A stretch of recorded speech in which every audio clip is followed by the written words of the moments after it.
Queen has no decisional power over the Home Office's move not to allow Prince Harry to pay for police protection while in the UK, royal expert Marlene Koenig noted.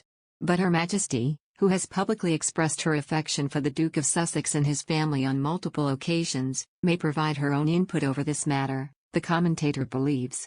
She wrote on Twitter, "My view, I think Harry's issue will be handled outside of a judicial review, that he and his family will receive appropriate protection regarding the Jubilee. The Queen doesn't need another dagger in the celebration, so why not say yes? It's not the Queen's decision, but she has input and can advise that having Harry and his family is important to her because she has stressed several times that they are still family. Yes, they will be grumbles on both sides, but let's look at the bigger picture. The Queen holds the cards in this matter, not Harry." Prince Harry and his family have been widely tipped to return to the UK in June to take part in the celebrations for the Queen's historic Platinum Jubilee. On Saturday, it emerged Prince Harry had filed a claim for a judicial review against the Home Office over its decision not to allow him to pay out of his own pocket police protection for himself and his family when he travels back to the UK. A judicial review is a court proceeding during which a judge reviews the lawfulness of a decision or action made by a public body, such as the Home Office. In a lengthy statement, the Duke's representative said Prince Harry funds his own security in the US but cannot replicate the necessary police protection needed when he is in Britain. Without proper protection in place for his family, the Duke, his wife Meghan and their children Lilibet, Lily Diana and Archie Harrison can't travel across the pond, the representative said.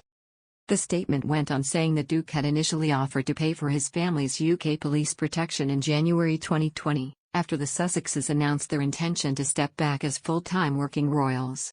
However, the statement claimed that offer was dismissed. Following this statement, a government spokesperson said, "The UK government's protective security system is rigorous and proportionate.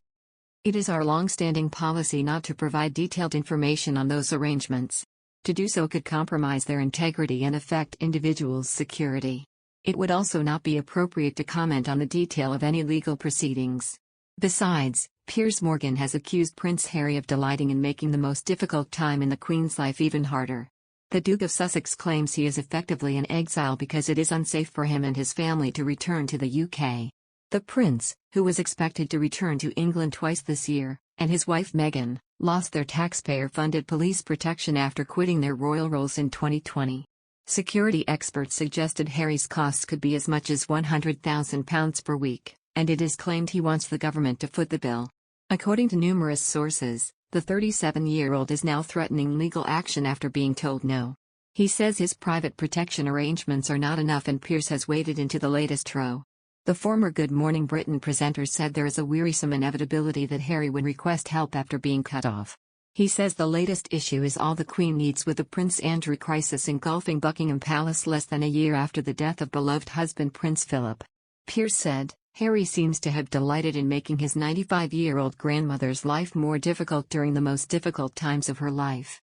Since they quit Britain, Harry and Meghan have proven themselves to be only interested in one thing: making as much money as fast as possible by ruthlessly exploiting their royal status."